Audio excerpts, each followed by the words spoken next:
porque eu tinha que pensar em exercícios para meninas que, de repente, tivessem a mesma situação que eu, em casa, com um teto baixo, né? Muitas moram em casa, mas muitas também não podem bater bola na parede. Então, você começa a realmente usar a sua criatividade de uma forma que eu nunca pensei que eu fosse capaz, né? Até conversei com você, Rodrigo, que talvez se não fosse essa situação tão difícil do coronavírus, eu nunca tivesse criado exercícios tão básicos para ajudar controle de bola, mas que até uma menina de 12 até 18 anos estaria facilitando e estaria ajudando na melhora dela.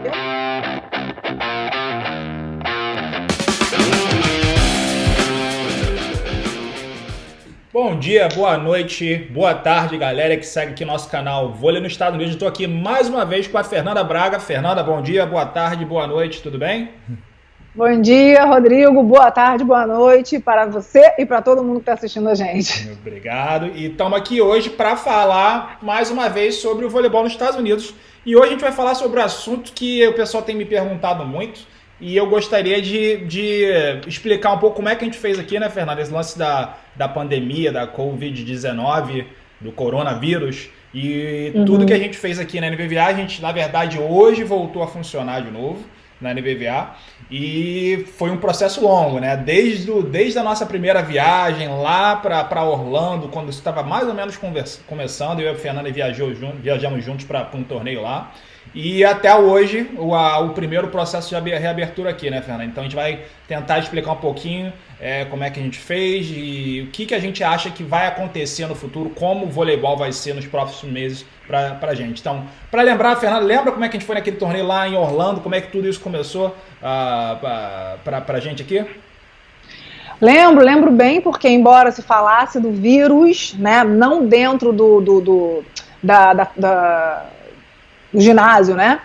Mas entre nós, a gente comentava, se falava, mas não de uma forma como uma semana depois começou, né? Então, a gente começou a ver que as crianças, né, e os técnicos começavam a se cumprimentar de cotovelo, né? Ninguém dava mais as mãos ou batia na mão antes de começar o jogo, depois, os técnicos também, às vezes só uma cenadinha, só um cotovelo.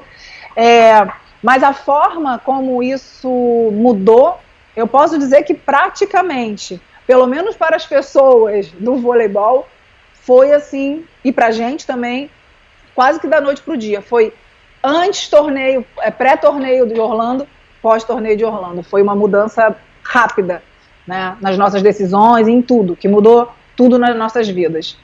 E lá em Orlando até achei meio estranho o sentido que o pessoal tava se cumprimentando com o cotovelo, só que tava jogando vôlei, né?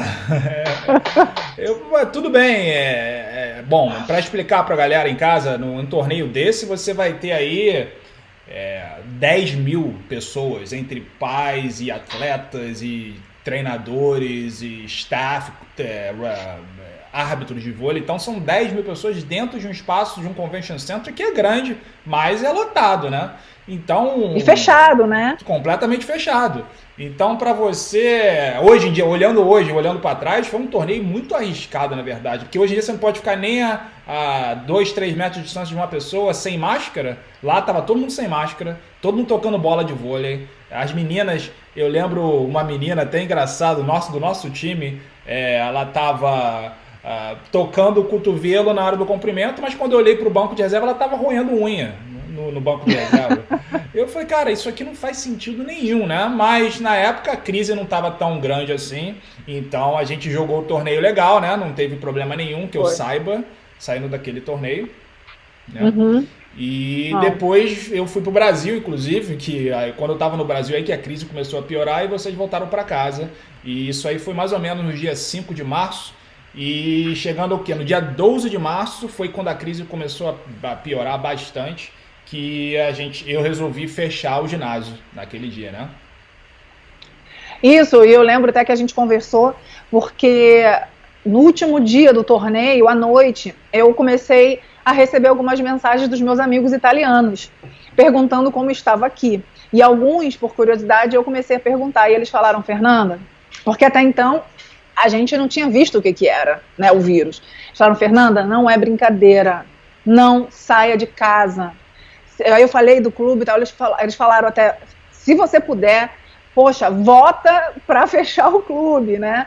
Porque quando você não vê a coisa acontecendo, é estranho, você fala, poxa, mas vou fechar, mas nem, né? Mas por que a gente não está vendo nada? Dá essa sensação de que não é nada. Então, eu acho que para mim, inclusive, foi muito importante para ter essa consciência, receber mensagem, né, de pessoas que já estavam passando por isso há um tempo, né? Para falar, ó, a coisa não é brincadeira, realmente é melhor fechar. Exato, e eu resolvi fechar o clube assim que as coisas começaram a ficar um pouquinho mais complicadas, que os casos começaram a crescer muito. Eu nem pensei duas vezes, porque a gente tem muito atleta dentro do clube, são 7 quadras de vôlei, né? Com 12 atletas em cada quadra, 2 treinadores, staff. Então, por hora ali, a gente tem 120 atletas passando. Então, seria um risco muito grande para a gente continuar com o ginásio aberto. Fora a bola de vôlei, a gente não tinha nenhum preparo ainda naquela dia 12 de março, não tinha preparo nenhum para a gente trocar, limpar as bolas, limpar a quadra, máscara. Não sabia, naquela época a gente não estava falando se devia usar máscara ou não. Então, não tinha como, era muita coisa que a gente não sabia, então o risco de manter o ginásio aberto era muito maior do que o risco de fechar, né? Mas por sorte, né, o que eu posso falar assim, nos últimos anos que a gente tem feito aqui na NBBA, por sorte, é que a gente se preparou muito bem estruturalmente, financeiramente, para poder fechar tranquilamente, né? Eu sei de muitos clubes aqui nos Estados Unidos que não tiveram esse preparo financeiro, de staff, para tomar uma decisão dessa, e até hoje acho que estão até sofrendo um pouco com isso, tendo que retornar agora, mas não sei se vão conseguir retornar as atividades, porque financeiramente as coisas ficaram bem, bem complicadas aqui, né? Com certeza, a gente viu até clube fechando, né? Clubes também que tinham muitas estrangeiras, umas mais velhas, né, até que a minha prima jogava, mandando todo mundo embora e fechando o clube, né? Dependendo do tamanho e do preparo que esse clube teve, ele com certeza sofreu mais. Todos nós sofremos, sem dúvida, né? Nenhum passou por isso liso, tranquilamente, mas os menos preparados com certeza sofreram mais. Exato, e pra gente, assim, o que desde a primeira, não vou dizer a primeira semana, que como eu disse, estava no Brasil, e interessante até, eu estava no Brasil, meu voo de volta pro Brasil seria uma quarta-feira, a minha esposa aqui nos Estados Unidos começou a falar, Rodrigo, tá começando a ficar bem complicado aqui nos Estados Unidos, e eu tô com medo de não conseguir voltar do Brasil para cá, porque podem fechar, né, o que os Estados Unidos fechou ali a conexão com a Europa, etc., então, eu tive que comprar um voo às pressas para voltar do Brasil, paguei bem mais caro pelo voo, voltei o mais rápido possível para conseguir chegar aqui, estar aqui para resolver tudo com o clube, resolver tudo com a minha família, etc. E foi daí que a gente começou a trabalhar mais estratégias, né, Fernanda, acho que duas coisas que a gente precisava. A gente precisava manter os atletas conectados com a gente, né? Porém, o mais importante para mim, a nossa missão naquele momento como organização era ser um recurso para os atletas, né? Todo mundo falando de pandemia, todo mundo falando de doença, todo mundo só falando de coisa ruim. E porque a gente se preparou tão bem no passado, ali naquele momento a gente conseguiu se tornar uma fonte de recurso para os atletas. Não tinha nada, nossa preocupação não era financeira, ganhar dinheiro com vender cursos online nem nada, era criar muita coisa para que os atletas pudessem em casa continuar se inteirando, que é difícil, né? Você que estava aí como a líder desse projeto, né? É bem difícil. Uhum. Foi um grande desafio. Eu lembro bem que quando a gente se falou pela primeira vez sobre como seria essa primeira fase, né, com as suas primeiras ideias, que foi começando com a live, né, fazendo, né, o Gui fazendo a live um dia, a Amy outro dia, e eu outro dia, né, 3 vezes na semana tendo live, para trazer essas meninas, mantê-las engajadas, mantê-las motivadas, né, então um desafio muito grande, porque eu tinha que pensar em exercícios para meninas que, de repente, tivessem a mesma situação que eu, em casa, com um teto baixo, né? Muitas moram em casa. mas muitas também não podem bater bola na parede. Então, você começa a realmente usar a sua criatividade de uma forma que eu nunca pensei que eu fosse capaz, né? Até conversei com você, Rodrigo, que talvez se não fosse essa situação tão difícil do coronavírus, eu nunca tivesse criado exercícios tão básicos para ajudar controle de bola, mas que até uma menina de 12 até 18 anos estaria facilitando e estaria ajudando na melhora dela. Eu não poderia imaginar isso antes e não teria sido capaz de conseguir criar, né, eu e o Gui juntos, alguns exercícios, se não fosse nessa situação de pandemia, né, de todo mundo trancado em casa, com exercícios bem limitados.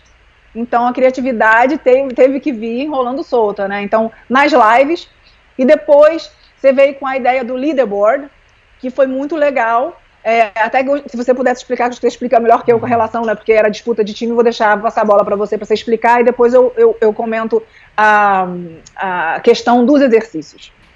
E o lance da live, primeiro, o que nós achamos importante na época foi manter essa conexão com os atletas, dos treinadores, né, com os atletas, para os atletas não se sentirem em casa sozinhos, né? Foi muito importante, mesmo que às vezes a gente tinha 50 pessoas numa live, às vezes não tinha ninguém, né? Vocês estavam ali fazendo a live para vocês mesmos, né? Então, dependendo do dia. Mas manter essa conexão com o atleta saber que a gente está ali disponível, né, para eles, tentando manter eles motivados, para mim era muito importante. E outra coisa também, assim, que é uma estratégia até de marketing por trás das cenas, cada live de vocês serve depois serve como um recurso. Você pega aquela live, pega os pedaços do que vocês fizeram e usa como recurso mais tarde, como treinamento, como manuais, como cursos, etc. Então a live naquele momento foi muito importante. Sendo que depois da live a gente precisou criar algo o mais difícil, né, era a competição. Os atletas não conseguiam manter aquele espírito de competição, porque no voleibol o que é o mais importante? É a competição. Você não está ali treinando todo dia no voleibol, ou quando o atleta é adolescente, não está ali treinando para você ficar em forma, você está treinando para competir, para viajar, né? Então, quando a gente percebeu que a live sozinha não estava dando resultado, a gente criou ali o Digital Volleyball Center, né? O que é o Digital Volleyball Center? É um centro onde a gente pegava todos aqueles exercícios da live, colocava ali disponível para os atletas, criamos um site, né?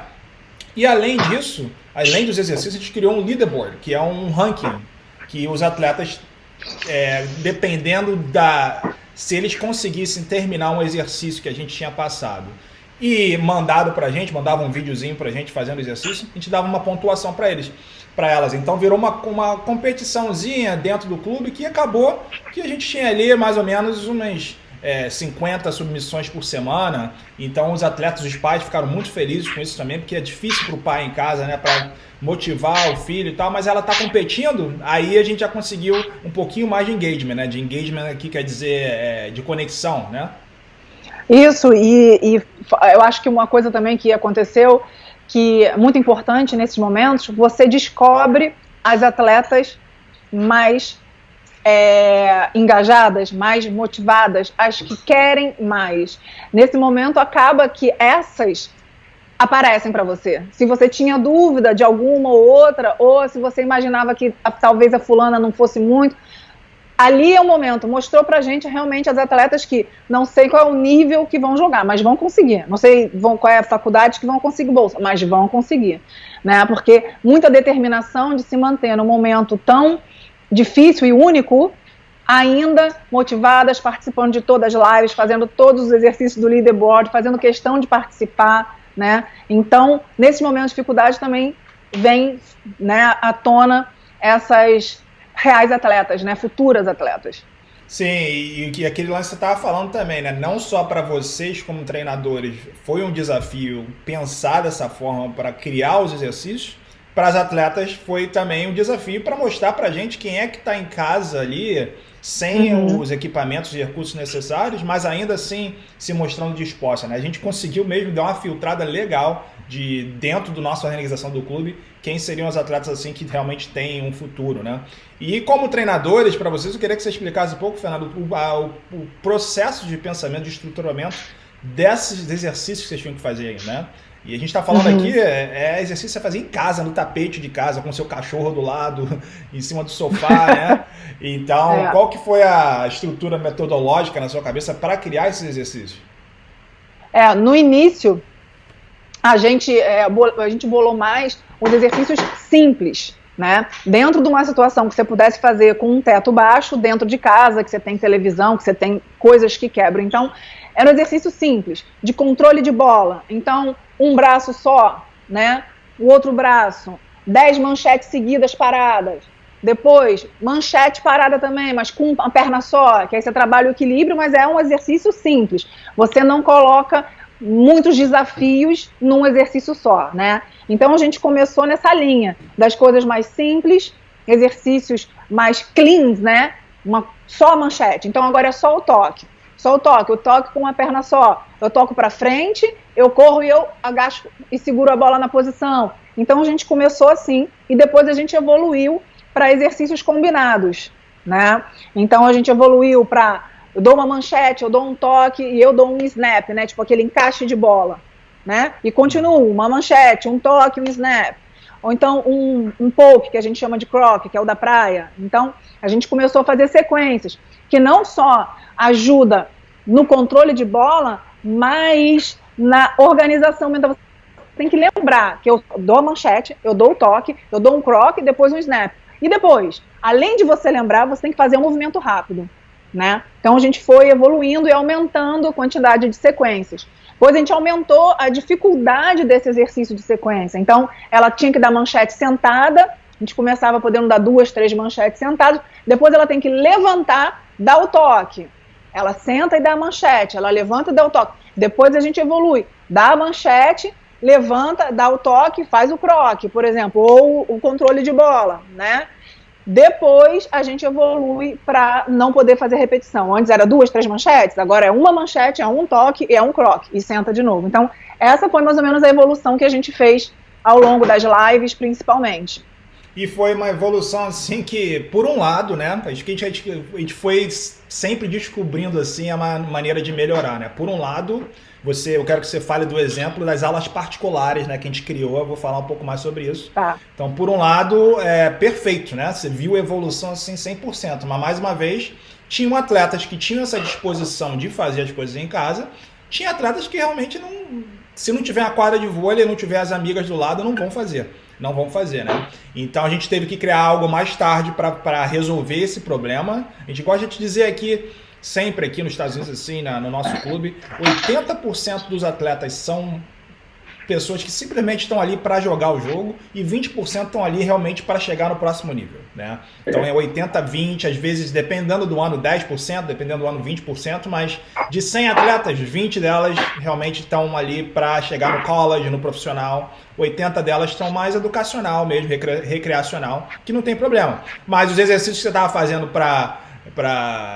no leaderboard, alguns deles era só para os 20%, né? E a gente teve que criar uma coisa depois disso. Mas primeiro vamos falar da melhora dos 20%, das meninas do 20%, durante as aulas particulares e classes que a gente criou, né? Só para explicar para a galera de casa, a gente criou um sistema de aula particular e de clínicas online. Então as meninas entravam e a gente pagavam e a gente fazia uma aula para elas na sala delas, na garagem delas, né? E por que a gente cobrou, né? Por quê? Porque a gente queria um comprometimento, né? A gente não cobrava muito não, mas cobrava o suficiente para ter um comprometimento da família, do atleta, para fazer a aula, né? Porque fazendo as lives de graça, teve uma hora que a participação começou a cair. Exatamente. Né? E então a gente criou essas aulas. E conta aí para Fernando, você que foi a capitã do time nessas aulas aí, como é que foi? Foi, na verdade, uma grata surpresa, porque no início, honestamente falando, eu achei que as aulas particulares, as clínicas, mas principalmente as aulas particulares, elas fossem muito mais com o objetivo, e talvez no início tivesse sido isso mesmo, o objetivo de mantê-las motivadas. mantê-las querendo jogar vôlei, mantendo o ritmo ali para tocar na bola, não perder o toque de bola. Eu jamais pensei que elas pudessem melhorar nesse tempo, porque para pensar, ela está ali tendo 1 hora, 45 minutos de aula comigo, que na verdade eu sempre me empolguei, sempre passava um pouquinho, porque era muito bom ver essa evolução. Então, eram 45 minutos de aula em média, e você vê que essa menina não está ali só tocando bola, ela está melhorando. A cada aula, ela mostrava uma evolução. Aí você vê, ela não está na quadra, ela não tem outra menina para bater bola com ela. Muitas vezes, algumas não podiam bater bola na parede, porque o pai não deixava. Tinha grama, tinha, né, onde jogar, mas não tinha. Então, aí você vê, você não tem muitas ferramentas. Você tem a bola e você tem a menina. E aí eu pensei, tá bom, vamos mantê-la motivada. Eu comecei a realmente voltar lá atrás, eu com meus 8, 9, 10 anos, lembrar de alguns exercícios, conversando com meus pais. E esses exercícios me ajudaram a criar novos exercícios, vendo YouTube, pesquisando. Então, assim, não é só questão de você copiar de alguém, não. Você cria alguma outra coisa, né, trazida dali. E essas meninas foram evoluindo. E eu posso dizer que elas realmente, eu nunca pensei que eu fosse falar isso, que depois de 8 semanas, elas tiveram 8 aulas particulares. Elas vão voltar para a quadra melhor do que elas deixaram a quadra. E isso é uma coisa que eu não imaginei, porque elas tiveram esses 45 minutos de aula por dia comigo, né? Fora o que elas tiveram de parte física também, com o Gui. Mas elas continuavam na semana repetindo aquilo que eu dei para elas na segunda-feira, por exemplo. Então elas faziam a semana inteira. Próxima aula na segunda. Continuavam fazendo. Então, realmente valeu a pena. Não foi só para mantê-las engajadas, motivadas, para manter tocando na bola. Não. Realmente me surpreendeu porque elas melhoraram. E o que é interessante, né? Porque existe hoje em dia essa ideia que a tecnologia, né, as redes sociais, etc., acabam criando barreiras para a melhora dos atletas, né?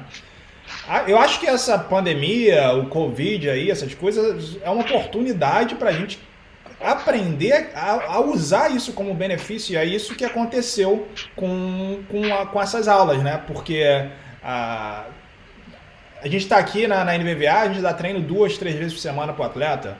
Então, às vezes, o atleta precisa de repetição extra que, dependendo da temperatura do lado de fora, dependendo do tempo dos pais, etc., ele não tem. Então, voltar para o tempo onde eu pegava uma bola de basquete em casa, ficava levantando a bola de basquete em casa, né, para criar força. Eu nunca fui levantador, mas eu queria aprender a levantar.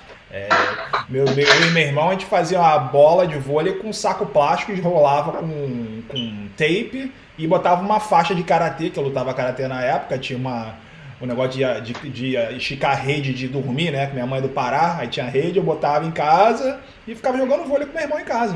Então foi uma coisa assim incrível para mim, assim, trazer vamos falar assim, a favela para os ricos aqui do Law No Counter, né? Que assim, galera, agora tá em casa, vamos dar um jeito. E você aí viu a melhora da menina, impressionante, só porque ela tá jogando o jogo por prazer, ela não tá jogando o jogo por obrigação, não é mais ou menos isso? Não, com certeza, e tá tentando dar o seu melhor. Você vê o olho brilhando numa menina fazendo exercício online. Ou seja, na verdade, como sempre, né? A gente sabe que existe a desculpa para quem não quer. Para quem quer mesmo, ela não existe. Ela tá lá, e ela tá perguntando, e ela tá mandando vídeo. Recebia vídeo da mãe durante a semana, falando, Coach Nanda, você pode me dizer se ela tá fazendo como você pediu? Mandava o vídeo para mim. É excelente, né? Nunca vai estar incomodando, nunca nada. É maravilhoso. Você vê que a menina tá lá treinando, o pai tá ali ajudando, né? E aí, assim, a gente vai vendo evolução. Vai vendo evolução. Quem quer, arranja um jeito.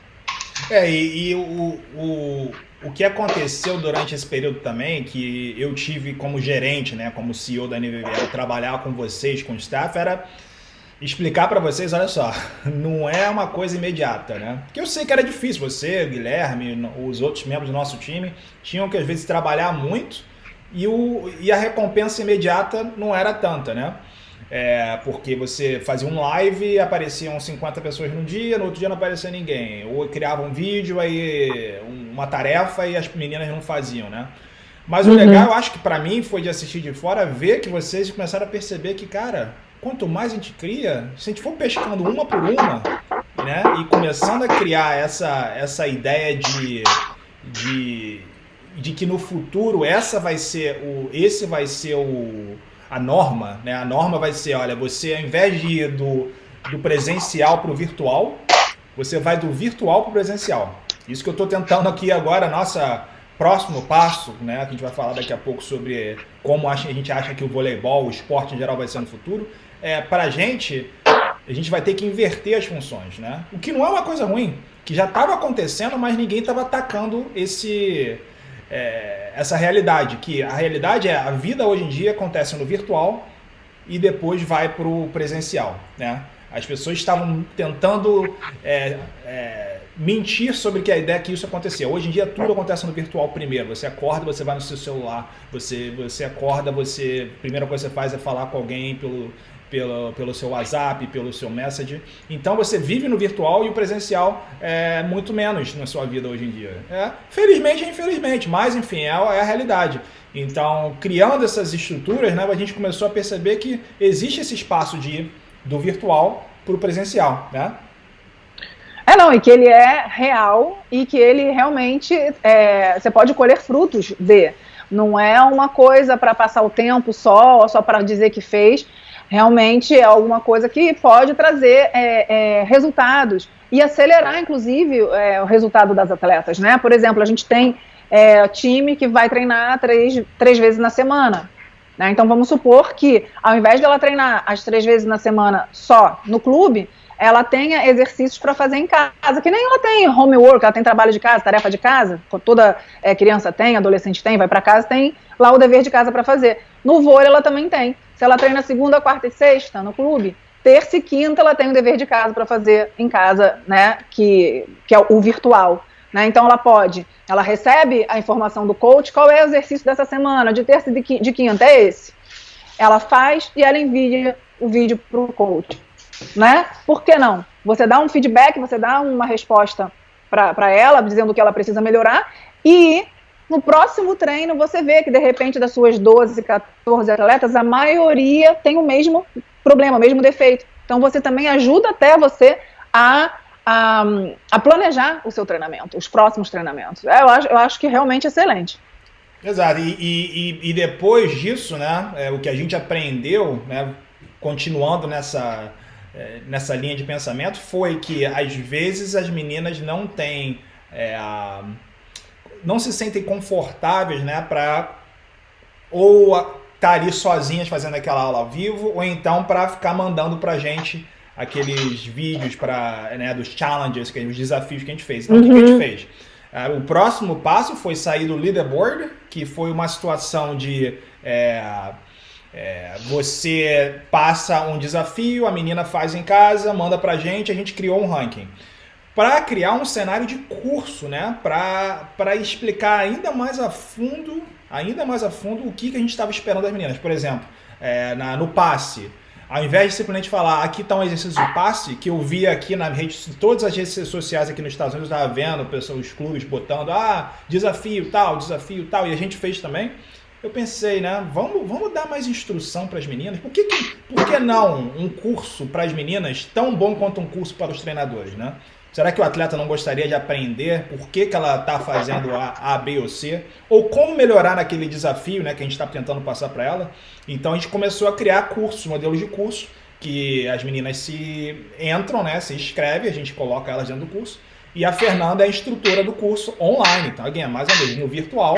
E ela passa ali primeiro no passe. Aqui que nós estamos esperando ver de você no passe, explica todos os princípios e fundamentos por trás daquilo, e depois a menina tem ali um desafio no final daquela aula que ela pode tentar fazer. E a gente decidiu não obrigar a menina a mandar pra gente um vídeo, né? A gente decidiu falar assim, simplesmente, diz pra gente, fez ou não? Fez? Yes. Não? No. Se quiser um feedback, manda pra gente, né? E qual que é o objetivo disso? É deixá-las à vontade, para elas em casa estarem aprendendo, né, mentalmente, e espero que fisicamente, porém no final daquele curso tem uma prova final. E essa prova final vai ser onde elas vão poder demonstrar se elas realmente sabem fazer ou não. E isso é uma coisa que a gente vai trazer para a próxima temporada. A gente vai colocar dentro do presencial, dentro do clube, a parte virtual, que elas vão ter que estar sempre fazendo isso. E uma coisa só para complementar e deixar a Fernanda adicionar o que ela acha desse curso, é que todas elas, nós temos 300 atletas, todas elas têm acesso à Fernanda. Então, é difícil você criar esse acesso presencialmente, né? Porque são 300 atletas, mas virtualmente elas podem mandar pergunta para a Fernanda, elas podem mandar um vídeo para a Fernanda, e a Fernanda está ali sempre corrigindo e ajudando. Então, a gente está achando que vai ser um negócio muito legal, né? Não, tô super empolgada, porque, inclusive, mais uma vez, a gente vê que, assim, aquelas atletas, aquelas meninas que já mostraram pra gente que são mais engajadas, mais motivadas, elas sempre mandam um vídeo. Elas querem seu feedback, né? Isso também é uma coisa muito legal. E, de qualquer forma, na hora da prova final, a gente vai estar vendo ali se essa menina está fazendo mesmo, né? Se ela está respondendo ou não. Isso é muito legal. A gente vai conhecendo também melhor as atletas, porque às vezes, 3 vezes na semana, 1h30, 2 horas, às vezes não dá tempo de você conhecer. Acho que até acelera esse processo, não só de aprendizado, mas de você conhecer as atletas também, né? Uma coisa interessante que eu sempre coloco de extra crédito, para que elas podem ganhar ponto, né, nas classes, tento colocar vídeo de jogadoras profissionais. Não porque todas elas querem ser profissionais, não, porque como o Rodrigo falou, 20% talvez queiram, e não digo só profissional, tô falando de college e tal, mas que digo, né, seguir um pouco mais futuramente, mais sério, né, levar mais a sério o voleibol. Porque eu acho importante você ter alguém para ou admirar, ou ver alguém fazendo aquilo muito bem feito, porque a gente também aprende observando, né? Então, tem uma oportunidade de fazê-las, que aquele extra crédito, aquele extra material, elas possam estar observando. Porque se você, às vezes, esperar que elas, deixa eu buscar aqui na internet uma jogadora incrível, às vezes, não pesquisa, mas chega na mão dela. Ela vai abrir aquilo ali e ela vai ver. E aí, talvez aquilo, muito provavelmente, vai criar uma curiosidade nela de ver uma outra levantadora, uma outra atacante, quem são os melhores atacantes do mundo hoje, qual foi o último time campeão da liga tal. Então, eu acho que isso pode ajudar a criar, a ter essa curiosidade, sabe? Com certeza, e com isso, eu lembro de um artigo que eu li, um artigo sobre, se eu não me engano, na Irlanda, um PhD em ciência do exercício, falando que por que o esporte está perdendo a batalha pro videogame, né? Porque no videogame ali, as meninas hoje em dia, ou os atletas hoje em dia, os meninos e meninas, eles têm a chance de fazer de novo, né? Você morreu numa etapa, você pode fazer de novo. Você tá sozinho, se você é muito ruim, não tem ninguém te julgando por ser muito ruim. E outra, você provavelmente dentro do videogame, né, o cara cria um videogame ali, já tem todos os recursos para procurar como fazer A, B e C. Você quer fazer dar uma pirueta, você faz A, B e C. Você quer fazer isso, faz A, B e C. Então, nós, como treinadores de voleibol, como organização de vôlei, a gente tem que pensar dessa forma, né? Você tem que pensar no sentido que você está criando um sistema, você está querendo ensinar os atletas a fazer alguma coisa, você tem que primeiro dar recursos visuais para eles poderem ver, né, o que você quer que eles façam, explicar de uma maneira como se fosse um videogame, você vai fazer A, B e C e vai acontecer. Segundo, você tem que mudar recursos em diferentes locais, né? YouTube, escrito, falado, para que o atleta, cada atleta tem uma maneira de aprender, que o atleta tem um local para buscar essa informação, né? E de terceiro, criar um sistema de recompensa, né? Às vezes é uma nota, às vezes é um brinquedo, às vezes é uma camisa, porque se o mundo do esporte não começar a pensar dessa forma, a gente vai continuar perdendo a batalha pro celular, pro videogame. E eu acho que o Covid ajudou, na verdade, nesse sentido. As pessoas estão tendo que se reinventar, né, para captar a atenção dos adolescentes, dos atletas em si. E aí a gente entra também numa questão de uma geração que, óbvio, é diferente por N motivos, né? Que é uma geração que vem com toda essa tecnologia, avanço, videogame. Eu que não jogo hoje mais videogame, mas já vi meu marido jogar e eu entendo o quanto viciante possa ser, né? Então, é uma geração que, além de ter toda essa tecnologia, essa facilidade para ficar sentado no sofá jogando, é uma geração que tem um certo problema com a frustração, né? Com o erro. Né? Então, além da gente ter que ter um cuidado maior, a gente realmente precisa achar formas de motivá-los o tempo inteiro. Eu sempre achei que essa forma de ensinar motivando fosse a mais interessante, mas a gente tem mais uma razão para que a gente ache motivos e razões para estar ali motivando as atletas, porque senão eles desistem, porque elas têm medo do fracasso. Então, o fracasso não é sou a pior jogadora, perdi o campeonato. Não, o fracasso às vezes é simplesmente errar um ataque. Às vezes é uma ação e ela se sente que não vou conseguir, eu sou muito ruim, né? Então, eu acho que por isso mais um motivo, né, por ser a importância da gente estar ali criando maneiras de estar sempre motivando essa geração para que o esporte não perca para o videogame. Exato. E falando da motivação, né? Quando chegou ali no momento que, ainda bem, quando chegou no momento ali que realmente o mundo virtual já não era o suficiente, que dá para entender, nós também estamos aqui todo dia em casa, agora trabalhando de casa, tem uma hora que você quer sair, você quer fazer uma coisa. Estamos entrando agora numa fase aqui na Virgínia do Norte, onde a gente está nosso negócio, nosso clube, que vão permitir a gente estar na fase 1 de reabertura dos negócios. O que é a fase 1 aqui nos Estados Unidos? A fase 1 foi imposta pelo governo, e o governo federal e os governos estaduais têm uma liberdade de criar algum tipo de regras, né? Regras extras para como você deve voltar. Então tem a fase 1, fase 2, fase 3. E aqui na nossa área, o nosso bairro, na verdade, pediu uma extensão de quando entrar na fase 1. A fase 1 aconteceu há mais ou menos umas 2, 3 semanas atrás. Para o estado, nosso bairro ainda estava na fase 0, que a gente não podia fazer nada, tudo fechado.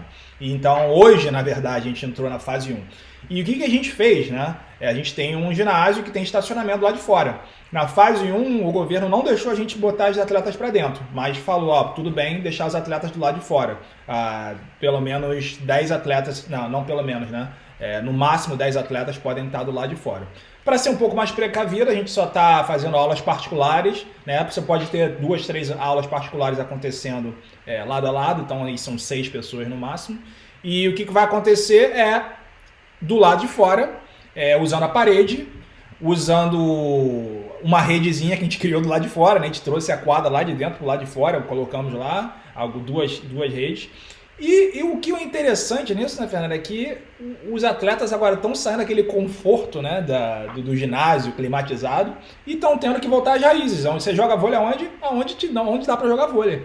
O que, poxa, realmente esse vírus tem sido uma coisa horrível para o mundo.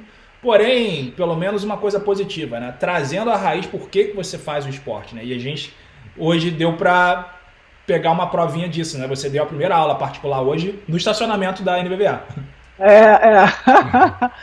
Oi, quem nunca jogou no estacionamento? Fala aí, a nossa geração, Rodrigo. Não é?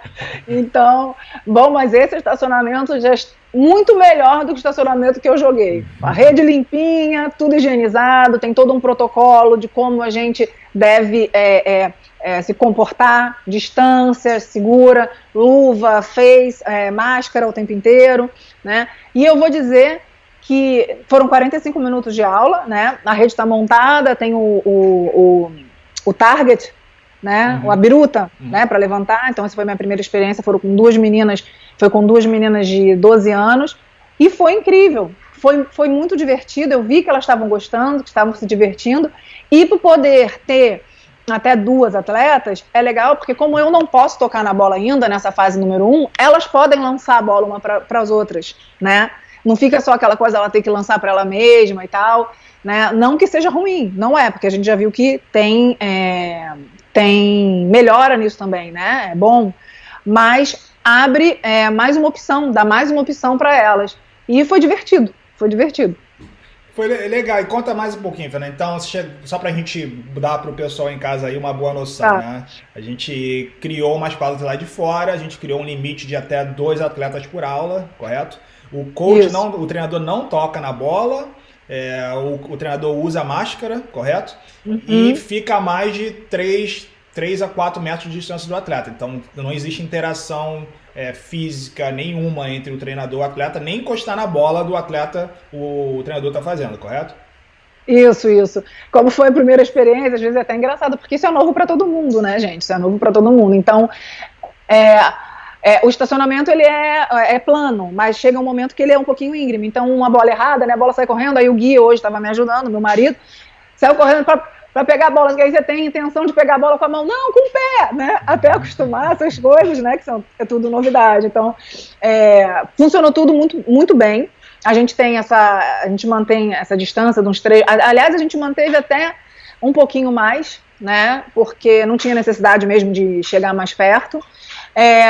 Fluiu bem, as meninas só tocam nas bolas. Eu tenho uma bola que é só minha, essa bola fica só comigo a aula inteira, para caso eu tenha que fazer alguma demonstração. Essa bola fica aos 45 minutos comigo, as meninas não tocam nessa bola, as meninas têm as bolas delas, então, por exemplo, elas levantavam, depois que elas levantavam, elas corriam, pegavam a bola delas e colocavam no carrinho. Em nenhum momento eu toquei nesse carrinho, em nenhum momento eu toquei nessas bolas, em nenhum momento eu toquei na biruta, né? Se eu precisasse que elas ajustassem, eu falei, por favor, um pouquinho para a esquerda, né? Quando eu precisava fazer uma demonstração um pouco mais próximo da rede, né? Então eu falava para elas, por favor, fica à esquerda aguardando, eu vou fazer uma demonstração. Aí elas esperavam, eu ia para próximo, só um pouco da rede, fazia a demonstração, né? E aí depois saía e falava, pode ir. Então, foi mais até fluido do que eu imaginei. Achei que a coisa fosse ficar meio esquisita no início, mas eu acho que em 2 meses está todo mundo já, né, meio já precavido, meio já acostumado a ter essa distância, né? A gente, quando chega também, a gente tem um saquinho com o nosso nome, com máscara, com luva, na verdade com máscaras, né? Caso rasgue, caso, sei lá, ocorra alguma coisa, você tem uma máscara substituta aí para substituir, álcool gel, o lencinho, né, de limpeza que é desinfetante. Então, a gente realmente armou ali uma estrutura incrível e é por isso que eu acho o sucesso dessa primeira semana, Rodrigo, porque eu fiquei impressionada que essa semana eu abri a minha agenda e buf! Porque se não passasse confiança, os pais ainda iam ficar com o pé atrás, né? Esse é um ponto importantíssimo para até você leu minha mente, que eu ia falar sobre isso, né? Porque o motivo que a gente faz isso, né? O motivo que a gente está fazendo isso não é simplesmente por medo, né? É mais para passar confiança, porque os atletas, os pais, é uma situação muito nova, né? Então, quanto mais coisas você puder fazer para passar a confiança que não existe, claro que sempre existe uma probabilidade de uma contaminação, né? Mas quanto mais confiança a gente puder passar que você tomou todas as providências necessárias para proteger o atleta, é muito importante. E para a galera que vai estar assistindo aí em casa, nós cobramos por uma aula no estacionamento, está cobrando aqui, a Fernanda cobra um valor, acho que mais ou menos $70, né? Que a gente estipulou mais ou menos, né, Fernanda?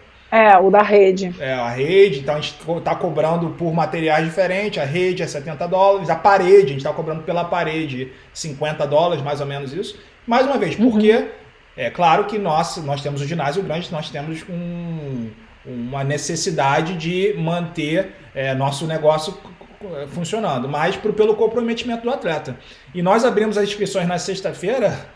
Essa semana nós praticamente já vendemos todos os horários disponíveis, porque os atletas estavam doidos para sair de casa para fazer alguma coisa. E, claro, criou uma boa fonte de renda para a nossa organização, para os nossos treinadores. Então, é muito importante para você passar essa confiança para os atletas. E essa confiança vem em seguir todas as diretrizes que nosso estado aqui passou para a gente, né?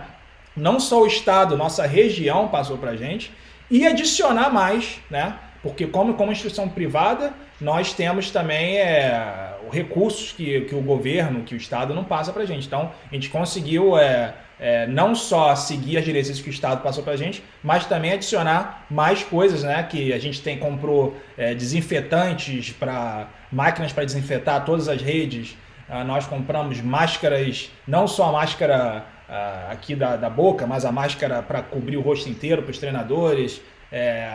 Nós compramos ventiladores para quando voltar para dentro da quadra ter ventiladores para circular o ar. Então acho que a obrigação assim das organizações, dos treinadores, é passar essa confiança para os pais e para os atletas, para eles que possam devagarinho voltar a fazer a atividade junto com a gente, né? Eu, inclusive, vou aproveitar esse momento para convidar todas as pessoas que estão aqui vendo, que tem clube ou que são técnicos aí no Brasil, ou em qualquer lugar, né, que estiver, para dar uma olhada nos vídeos que a gente fez, né?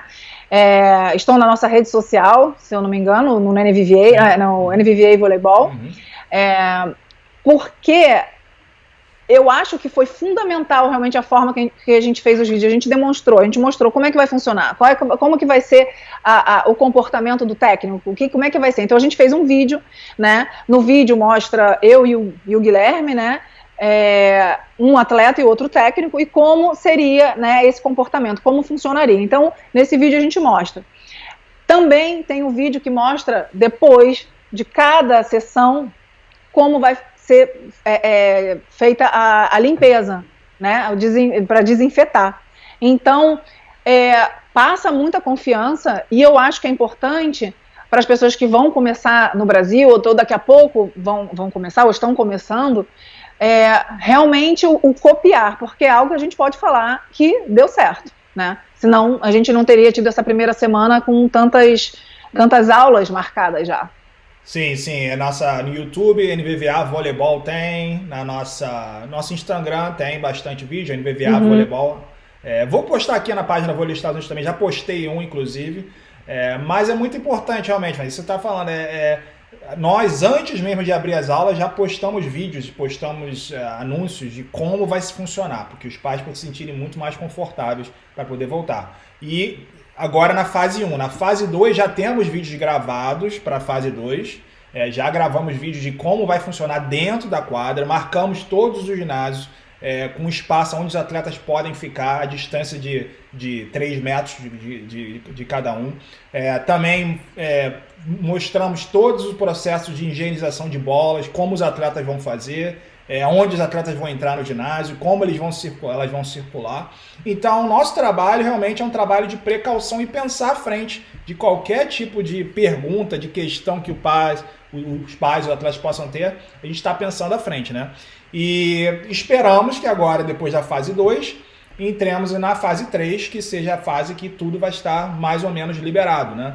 Mas mesmo assim, essa fase não vai ser uma fase que a gente vai estar simplesmente aberto e sem nenhuma diretriz do que fazer. Pelo que eu vejo, no futuro, no próximo ano, voleibol vai ser uma coisa dentro da quadra, talvez que tenha menos limitações, mas os espectadores vão ter muito mais limitações. Então vai ser a hora de criar processos, de criar mecanismos para que você possa permitir que os pais, os espectadores assistam de casa. Estamos aqui ao vivo agora falando no Facebook, então é uma coisa possível hoje em dia de um celular. Então coisas que no passado eram simplesmente uma coisinha bonitinha que você está fazendo, ou no futuro, no próximo ano, acho que vão ser coisas necessárias para manter o esporte caminhando, né? E talvez, né, uma vez que tudo isso acabe, juntando os dois, a parte virtual, né, as transmissões de partidas, ou então os cursos online, etc., juntando com a parte presencial, pode ser que o esporte melhore cada vez mais, né, por causa disso. Com certeza. Você me fez lembrar uma coisa que eu jamais tinha pensado antes dessa situação toda, que a gente programou, como funcionava, por exemplo, uma aula particular, né? Vou entrar no contexto, mas eu montava a aula, eu gravava como era o exercício, né? Montava, fazia um vídeo e colocava para as meninas verem aqui online. Então eu pensei, gente, em algum momento até é possível você ser coach sem você estar na presença em algum momento. Então, estou falando só das oportunidades, o que, na verdade, essa situação ruim trouxe para a gente ver que pode funcionar de outra forma, né?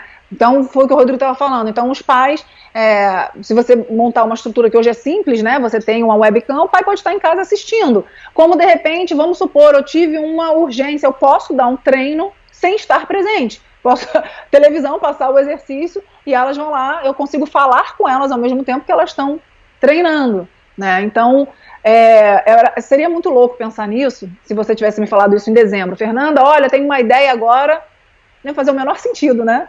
Mas só quando a gente passa pela situação mesmo, que a gente pode entender, né? E isso me faz pensar até com uma dica que eu queria dar, porque antes da gente, de toda a equipe, montar essa forma de organização, do que precisa, não deixar passar nada, todos os detalhes, para realmente passar essa confiança para os pais, a gente estava em casa pensando, então a gente começou a fazer uma lista, quando entrar no ginásio, não sei o que, depois essa distância, vamos, mas a gente só entendeu mesmo quando a gente foi fazer o teste. Então o teste é fundamental, você ir no seu local, no seu ginásio, chama outros técnicos, outras pessoas e fazer, a partir do momento em que você entra no ginásio, quais são as coisas que você precisa, né, prestar atenção. Se chegar várias atletas juntas, né, o que vai fazer, qual vai ser as coordenadas que elas vão receber, e se quiser ir no banheiro, como é que vai funcionar?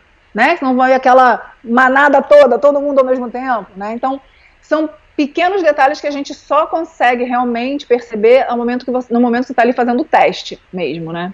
E esses detalhes que fizeram que a gente conseguir estar aqui hoje conversando e com o nosso negócio aqui, a NBVA, no voleibol nos Estados Unidos, ainda todo o meu full-time staff, eu tenho 10 funcionários empregados pra gente lá, e todos empregados, não tivemos nenhuma troca, né? E o ginásio é caríssimo por mês o aluguel, nós estamos lá também, sem graça, bater na madeira sem nenhum problema por enquanto, né? Mas eu acho que nos últimos 7 anos foram pensar sempre à frente. Esses detalhezinhos que a Fernanda estava falando são muito importantes, né? Sempre estar pensando nesses detalhes de precauções, né? Não só como ir no banheiro, mas como também, cara, qual tipo de programa a gente está querendo investir nosso tempo aqui, né? Porque quanto mais o programa fizer sentido, né, melhor. Por exemplo, se eu tivesse programas agora que todos os meus times estivessem viajando pelos Estados Unidos inteiro, pagando passagem para viajar, nós estaríamos fritos. Teria um problema seríssimo agora, porque passagem de avião, hotel, enfim, torneios em locais diferentes, estados diferentes. Então, nós realocamos todos os nossos recursos no passado, nos últimos 7 anos, para programas de mais locais, que tem muito menos riscos, né, envolvidos do que programas que viajam. Nós temos programas que viajam, mas são poucos, né? E como negócio de voleibol, como esporte, se você quiser ser um negócio grande, você tem que sempre estar mitigando risco, né? Você tem que estar sempre precavendo os pontos riscos. A gente fez isso muito bem e nos próximos meses eu acho que a gente vai estar aí aprendendo sempre e criando coisas novas, mas eu estou empolgado, na verdade, com a oportunidade que essa crise criou para a gente. E nosso time tem feito um ótimo trabalho, sensacional. Hoje mesmo a gente parou para assistir alguns vídeos que nossa diretora de ginásio fez, muito bom. E enfim, a criatividade está florescendo cada vez mais, né, Fernanda? E vamos continuar com isso. É isso aí, Rodrigo. Eu nunca pensei que eu pudesse ser tão criativa. Não só eu, acredito que todo mundo descobriu em si, né, que no momento de dificuldade cresce. Né? A gente cresce, você pode escolher desistir, você pode escolher crescer, e não é fácil, você tem que sair da sua zona de conforto, e foi o que todos nós fizemos, sem exceção, para que o NBVA estivesse tendo sucesso, né? E estivesse podendo abrir as portas novamente, dessa forma, né, no primeiro estágio, da forma que a gente está abrindo, né? Eu estou super feliz com isso e motivada.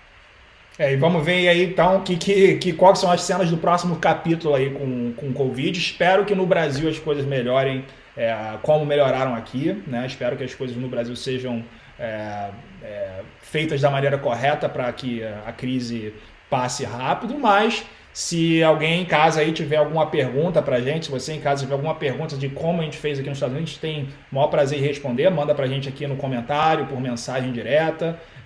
O que a gente puder compartilhar aqui, como a gente fez para passar essa crise, a gente com certeza vai compartilhar. Fernanda, obrigado aí mais uma vez pelo bate-papo.